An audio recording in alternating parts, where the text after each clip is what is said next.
ಬಂಡೀಪುರದಲ್ಲಿ ಸಾಕಾನೆಯೊಂದು ಆರ್ಭಟಿಸಿದ್ದು ವಾಹನ ಸವಾರರು ದಿಕ್ಕಾಪಾಲಾಗಿದ್ದಾರೆ. ಕಿಲೋಮೀಟರ್ ಗಟ್ಟಲೆ ಟ್ರಾಫಿಕ್ ಜಾಮ್ ಉಂಟಾಗಿದೆ. ಆನೆ ಶಿಬಿರದಿಂದ ಬಂದಿದ್ದ ಸಾಕಾನೆ ರೋಹಿತ್ ಮುಂಜಾನೆಯಿಂದಲೂ ಆರ್ಭಟಿಸಿದ್ದು ಕೆಲಕಾಲ ಆತಂಕದ ವಾತಾವರಣ ಸೃಷ್ಟಿಯಾಗಿತ್ತು.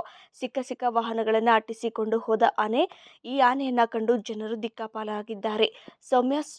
ಸೌಮ್ಯ ಸ್ವಭಾವದ ರೋಹಿತ್ ಅಪರೂಪಕ್ಕೆ ತಾಳ್ಮೆ ಕಳೆದುಕೊಂಡಿರುವುದು ಅರಣ್ಯ ಇಲಾಖೆ ಸಿಬ್ಬಂದಿ ಸುಸ್ತಾಗಿದ್ದಾರೆ. ಕಿಲೋಮೀಟರ್ ಗಟ್ಟಲೆ ಟ್ರಾಫಿಕ್ ಜಾಮ್ ಉಂಟಾಗಿ ಜನರು ಹೈರಾಣಾಗಿದ್ದಾರೆ.